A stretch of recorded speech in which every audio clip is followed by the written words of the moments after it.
go into legacy, and I know that's when I really sort of saw you come down the hole pretty much every day. Yeah. Used to leave your little fantail lollies everywhere. Can't afford the fantails anymore. Yeah. But my head office in Sydney, they have Tim Tams, so I steal them. And the only way I can get around the tunnel, because nobody gives the IC a lift, or nobody gives the IC a vehicle. Yeah. You want to get around, it's on foot, and that's 9Ks. Yeah. 2 tunnels, 9Ks. So I pinch all the Tim Tams out of head office, and I keep a pocket full of them. And they see me coming, they're like, "Oh, it's Pete. Yeah. Want a lift, mate? Yeah, here's Tim Tam." Yeah, that's it. An individual packet of Tim Tams. Definitely. But what we're saying, legacy was a lot of fun. Because there's a guy there, Bruno. He was tops. He would treat everybody that worked for him like a member of his family, and he would fight for them. He would stick up for them, and he was passionate about what he did. And he was. I wish he'd come back to Australia, because the guys would eat broken glass for him. They absolutely loved him. But he's back in Europe now doing whatever he's doing. But top bloke. He said to me one day, he said, "I'm going out to have a look at the TBMs later on. Next week, do you want to come?" I said, "I'm going to look at them now." Good, and he jumped in the car with me. Yeah. So we shot out and we had a look at the TBMs, and he walked all over and he said, "I want that changed, I want this changed, I want that, I want this, fix this, change that, move that around there." And the Herring Connect guys were going, "Wow, this guy knows what he's talking about. Yeah, we can do that, no sweat." And he had those machines running like a top. They broke records. And then on the way back, I took him, because he didn't know Brisbane very well. He'd only just got off the plane. I took him out to Eagle Farm Butcher, and I showed him this massive warehouse full of food, full of meat. So they were doing this little tunnel, and the guys, when they went on the TBMs, he had an intrinsically safe barbecue fitted to the back of his tunnel, the TBM. And he said, "The boys," he said, "they break the record," he said, "and I bring them in a bag of T-bones." He said, "I tell them to take it easy, have a rest, you've done well." He said, "I'd come back the next day." He said, "They've broken another record." And I said, "Well, you're a good boss." You know? He was. I was lucky enough to have been on that TBM when he was. Yeah. And you did right. You eat broken glass for a guy like that dedicated himself, and he was with us the whole ride. Like, it wasn't as if you felt his presence 24/7. And that's whether he was there or not. You felt that presence. And, I know exactly what you're talking about. Let's get your take on that job. To me, it took a long time between, obviously, Legacy Way and then this job that's turned up now. And a lot of the guys shot down to Sydney. A lot of the tunnelling people, Sydney, Melbourne, and all over the shot place down there. What did you think of that? Well, the industry's the industry. You've got to go where the work is. Yeah. And like I got down there, and I was there probably a bit later than most, but by the time I got there, the guys were there. But there were guys that had come up from Melbourne, so it was a whole new ball game, different people. There's a lot of the regulars, but there's some new people as well. And like Jim, he was on Legacy, and he was. God, his boss wouldn't let him go down the hole because he was too old. And I thought, Jesus, what would you know? Jim was the kind of bloke that would inspire people. And he ended up down there for a while doing a few odds and sods, but like helping him put the rock bolts in around the cross passages. But he would have been far more useful down the hole. But he was just driving the man right and doing all that. He still loved what he was doing. He was having a ball. And the guys still respected him and loved him for that. Me and Jim used to talk about this all the time. What do you do if you're stuck in a drive and you've got no self-rescue and the catches fire? Catches fire. You can't get out. How do you save yourself? How do you think you're dead, wouldn't you? I don't know, the situation. Hold on. So you're in drive. I'll say there's a drive going along there. Yeah.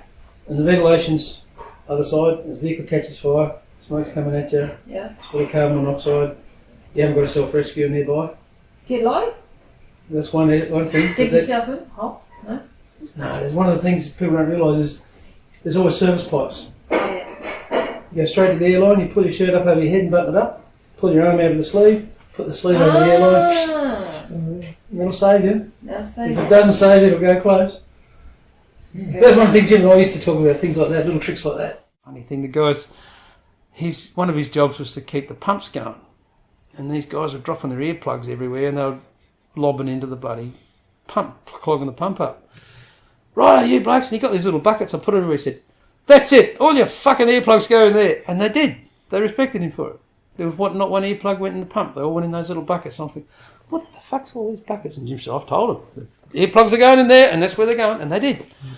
That's respect. Yeah, you know? yeah. No, they still talk about it now. I think a few of the boys hit me up about his little episodes on that Northwest Rail. But I tell you what... But he taught a lot of fellas there, even in this day and age, when they were doing the station boxes and handheld rock bolting, he was showing them how to use the leg, and he was using the leg. It was, I'll do one, we'll do one together, and then you do one on your own, let's see how you go. As you know, and coming back from your mining... Now, going back to your mining days, and I know Dad was... Oh, you know, he'll hear a machine from 20 miles away. You stand next to him and he can't hear you, but he could hear that machine and that air leg going. And I know for sure that the boss that was on that job had a few little jobs that they were air leg and stuff, and he couldn't help himself. It was his bread and butter, wasn't it? Oh, look, my first go on the air leg, no one could teach me. I knew it all. To get out the way, silly old bastard, what would you know? So I've since had the carpal tunnel surgery because I'd hang onto that machine and fight the living shit out of it. Once you learn how to use the leg, it's a piece of cake, but you got to be prepared to listen, and a lot of young blokes don't. I didn't. I learned the hard way. Yeah. But Jim, just watch Jim work and old Cobber Brown and a few of those people at Telfer. That was a tough piece of real estate. That place, that was a nightmare. Yeah. But there was good people there. Righto. So Northwest Rail, what's your take on that one? Northwest Rail, that was a good job. There's a lot of stations, a lot of breakthroughs. I've seen so many breakthroughs, it's not funny. People think they're absolutely spectacular, and they are. But the best breakthrough we ever had was Legacy Way. Anthony Albanese turns up, and he was a minister at the time, and the press were complaining, you never let us get close enough, so they let him get a bit closer. And the face was ready to drop out, and they'd had the sprays going, and there's about that much water on the floor. So normally when a TBM breaks through, it all just crumbles down nicely. This come out in one massive slab and just went, and all the water just went, whoosh, and it just got everyone. And all these people going, oh shit, oh fucking elbows covered in crap. Going, yeah. He loved it. So you were standing back, obviously, and you I was well out of the way. Happen. I had a fair idea what was going on. Yeah. I was up high and back out of the way. And all these people, oh fuck. I said, no. That was the best one I'd ever seen. And But Northwest Rail. Because you're on stage. What stage are you on now? So Northwest Rail. The 7 metre diameter tunnels went to there, and then they connected to the old Chatswood line. Yeah, that's the PRL we talk about. PRL. So that connects to PRL. So what we've done now, we're going Chatswood right through under the harbour, right around to Marrickville. Yes. And then they will change that line all the way out to Bankstown. Right. And they're already doing the changes. Yeah. But it's amazing. You get in the train now, you can get up front. And they're designed like a bit of a roller coaster. So the train doesn't take much power to get going, and it goes down. So that gets up to speed, up to 80 k's pretty quick. And then when it pulls into the station, because there's no open platforms, they can come in really hot, slam on the brakes, and all the doors open, everybody's in and out, and off they go. So this is the new system, The new train line system and everything like that. Yeah. Been in Europe for years, but now we're just doing it here, or what? Yeah. People used to say to me, there's going to be no drivers. I said, no, there's not. What are they going to do? I said, well, they're going to put a bloke in there with a uniform on and a dog. And his job will be to feed the dog, and the dog's job will be to bite him if he touches anything. But I've been on there. I've been for a spin. and you get up the front. It's really amazing. It's just the whole world just rushes up at you. Train drivers get bored by it. But me as a civilian, having a look out the front of the train, that's a lot of fun. But yeah, but the way they operate is quite very energy efficient. Because they roll out of the station level and they dip down, then that gravity pulls them up to speed real quick. And then, of course, they go uphill to the next station. That's what slows them down nicely. So the power's all utilised quite well. And they're a beautiful train. And public input, everybody had a say. They'd invite the public. They took this mock train around and said, here, what do you think, this carriage? Do you like these handles? Do you like those handles? Do you like these seats? Do you like those lights? Do you like this? Do you like that? They thoroughly researched it. The public had a lot of input. So it was the finished product. And I finally went for a spin the other day and I was wrapped. Yeah, I was thinking, I can remember this is just a great big dark ugly hole. Now it drives through the crossover cavern where we had this massive party, and you think, wow. Yeah. Well, what's it like for you to knowing those jobs you've been on and going back to them and they're fully set up and you're driving through them? It must be awesome. Yeah, and I think everybody that's involved feels that way. I don't think I'm alone. Yeah. you drive through a tunnel and you remember certain things that happened at a certain time in a certain tunnel. Yeah. I remember I did a video once and I put the camera on the dash of the car. I was on night shift and Christmas break for some stupid reason, but so I drove through the tunnel and it just had the earth floor in it. This is at Legacy Way, and I played In the Mood on the what's his name, Glenn Miller. In the Mood, played that going through the tunnel, da, da, da, da, da, da, da, up and down the humps, and I thought that was pretty cool. But yeah, it's like you see things, you drive through, and I remember that, and I remember this, and the when they did the blasting in the cross passages, that was really spectacular because it was, people think, oh, you're blasting under Brisbane, yeah, but these people from Orica, they were really switched on. They had really smart engineers. There's two young women working there. I better not mention their names, but they were really switched on. They knew how to set everything up, and they worked well with these people. And I saw this video of a blast, and you swear to God the houses above must have been falling in. Yeah. But it was so well timed, and the very last part of this blast, this great big orange flame shoots out, and you think, wow, what's all that? But what they did, they had to put the explosives in a certain a distance apart. So they had to leave a gap between the plugs. So what they did was they tied them to bamboo tomato stakes. So that was the big flame coming out, was the intense heat burning those tomato stakes. Yeah. But you see it. You might see it one day. Somebody will put it up. But God, it was spectacular. Mm-hmm.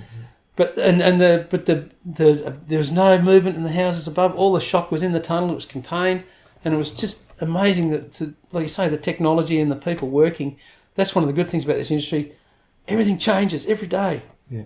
There's something new. There's something different, and there's people come up with new and different stuff every day. And it's amazing to watch.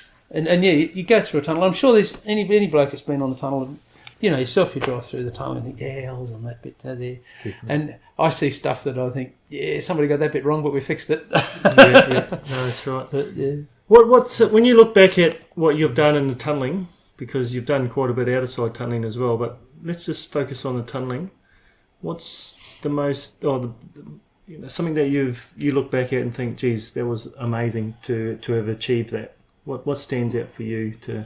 For me, it was Bondi Ocean Outfall, because not just good people, we were doing stuff that was unheard of in its time. We were tunnelling out under the ocean to these risers, and we had to trust the surveyors who did not have satellites. They didn't have all the computers they've got now. They had little yellow books and numbers and calculations, and there's that plumb bob there, there's that plumb bob there, line the two up, that cord, that string's that long, that string's that long, off you go, it's out there, and it was there. Yeah, interesting you say trust, because I still think that's around now. Like the engineers that we have on these, because I don't know, you can hopefully agree, these jobs are getting pretty complex now. They're pretty full on, and what we're tunnelling under is pretty amazing. Look, you can put a tunnel through marbles now if you got the right gear and the right people. Yeah. I used to think the Herring Connect machines, they're okay, but I was no expert. But I look at the advances that Herring Connect have done with their machines, absolutely brilliant. Mm. Those blokes, they don't let the grass grow. Yeah.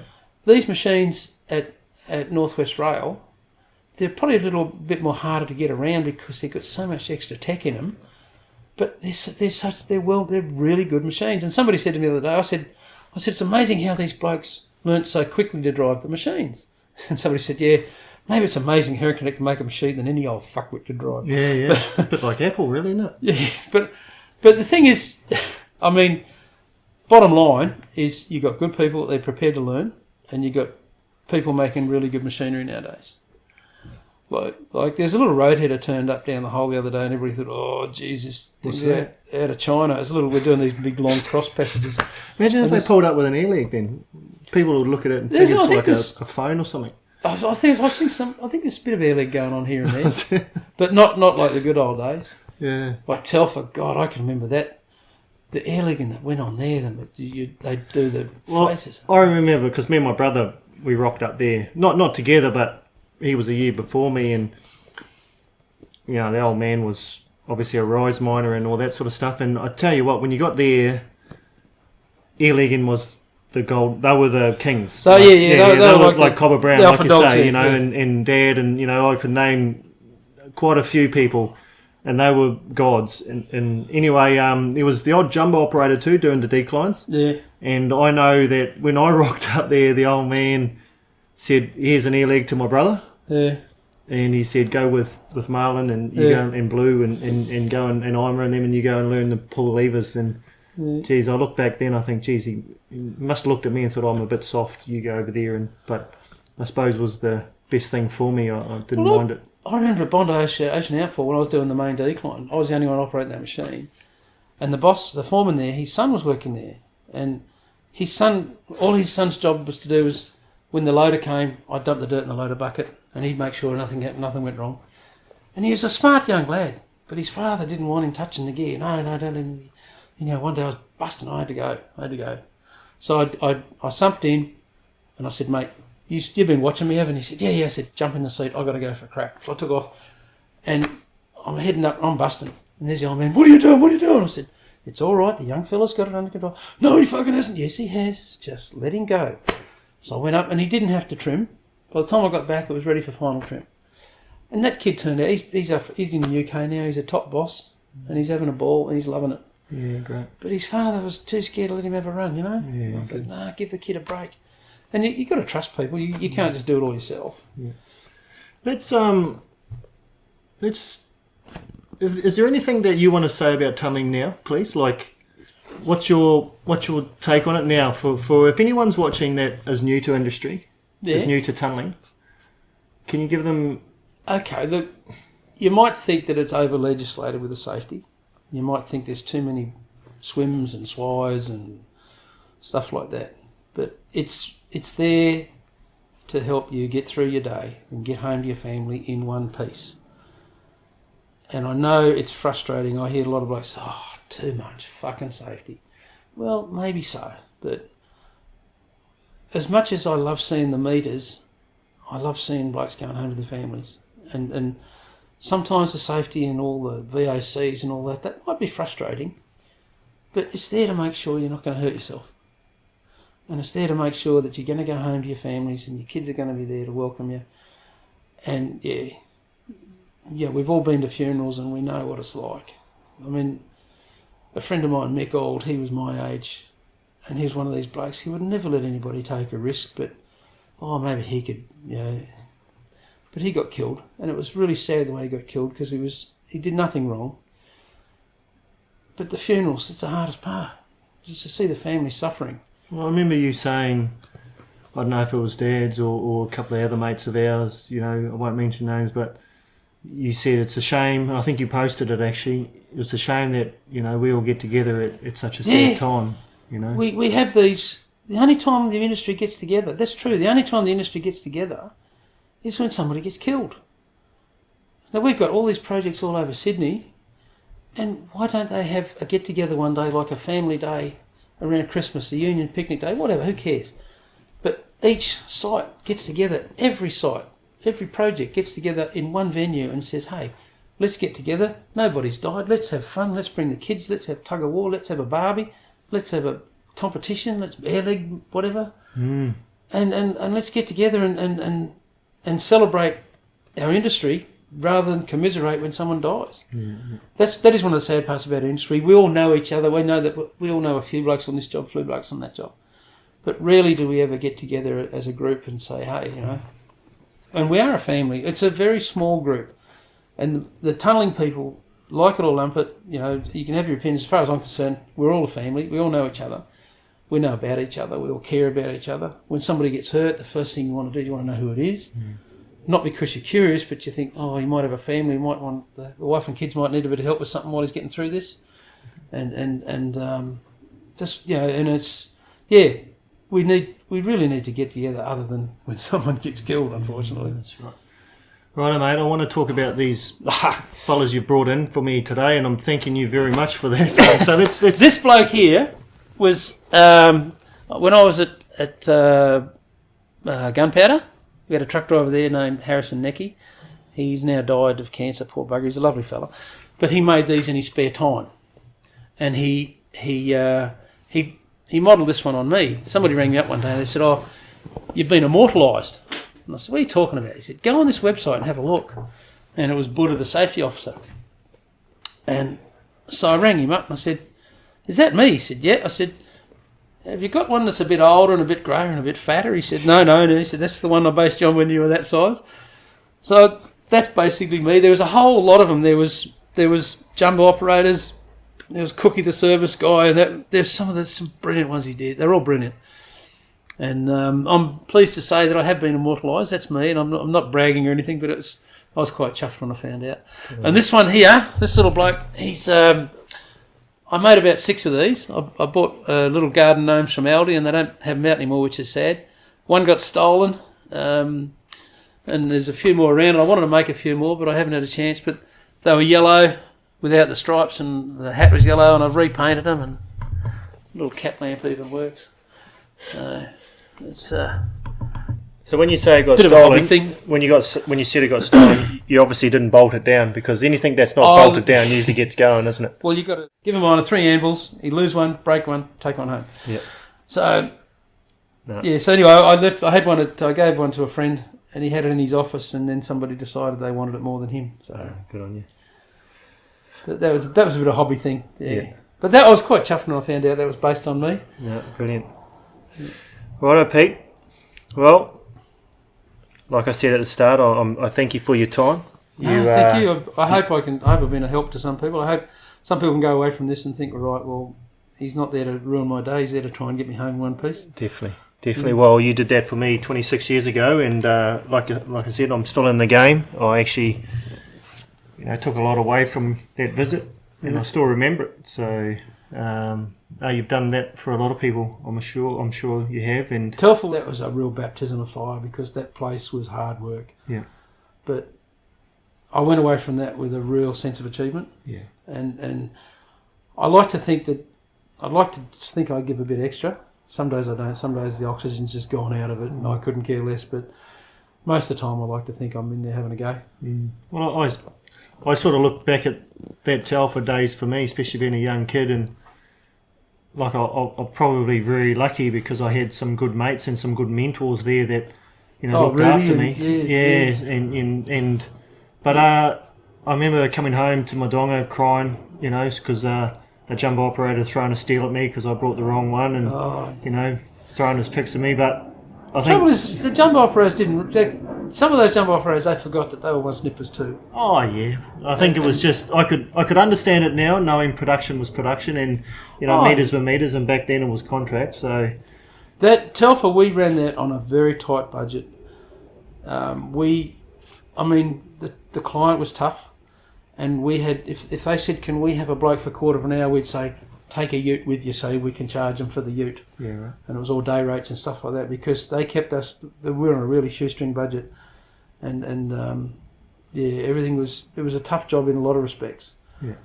But there's still a lot of good people came out of it. It hardened a lot of people up, and it broke a lot of people too. Some blokes just. I remember one bloke. I did his induction, and I got halfway through the first day, and then everybody's back. Where's so and so? Oh, he's not coming back. Scuppered. So, God, all right. So I took him down the con camp for lunch. Where's so-and-so? He's not coming back. Oh, don't be bloody stupid. Where is he? He's gone down to the airport. And the Telfer airport was a carport with a bench in it. So I go there, he's sitting in the bench. I said, "Mate, what's going on?" "Oh, no, this is not for me, mate. Sorry. Not for me, no." So, okay. At least I didn't lie to you. I could have pissed in his pocket and told him it was raining, and he could have ended up as a fatality or an injury, Because I heard stories that the fellas would walk off the plane and then turn straight around and get back on, wouldn't it? There's a few of that. There's a bit of that. There's a lot of blokes that get through one day, and then because you can't just get back on the plane. And this one bloke, there was a bunch of contractors came in for negotiations, and this bloke was sitting there. He was going from pilot to pilot. "You got a spare seat? You got a spare seat? You got a spare seat?" Yeah. I'll walk out. Yeah. I remember. We used to have these jets. They'd fly us in these little Westlake jets, and they'd get them on the runway at Perth, and they'd gun the shit out of them. If the motor didn't throw a bearing, we'd take off. And there was quite the occasion when, "Okay, take it back. We'll throw another motor on." Yeah. And the guy said, and the whole drive up, "Thanks." It was 2,000 k's, rough roads, but they. Telfer was a baptism of fire. But I mean, if you can survive Telfer, you can survive anything. Dead right. I agree. And like I said, for me, rocking up there doing, my first experience in underground, And then Dad used to say to me, "Don't worry, son, it's a character builder." I think you Oh, get through that, and then everything seems a little bit easier from there. And I suppose seeing, like I said earlier, about the jobs now, and seeing the kids come into it, and you'll agree that it's not all peaches and cream, but you'll get through it. And if you listen, I suppose Dad's words are pretty basic with the old good attitude and discipline. Thinking of people, Cobber Brown, he was a funny old guy. He'd go up his drive, never wore earplugs, deaf as a beetle, but he'd sing country and western while he was working. This machine's 100 and something decibels. And then some days you walk up and his machine's not working. You fucking bastard! Oh, you fucking... And he'd throw the machine down and he'd cry his eyes out. Funny character, though. Yeah. But, he could make an air leg sing. But, yeah, definitely. Yeah. Well, mate, I'm going to close this off there, but I reckon you'll be back for another session. But if... Oh, yeah. we'll definitely be able to talk a bit more. Thank you for your time. So appreciate what you've said, and well, I hope I haven't bored the pants off you. I mean, I'll try to make it interesting. No, you definitely have. Well, this is Let's Talk Tunnelling, episode 6 and 7 probably. Yeah. So appreciate time. If you're interested in coming on Let's Talk Tunnelling, you can get on to info.letstalktunnelling.com.au or get a hold of me, and we'll let you come on. Tell them Buddha sent you. Thanks very much, and stay tuned.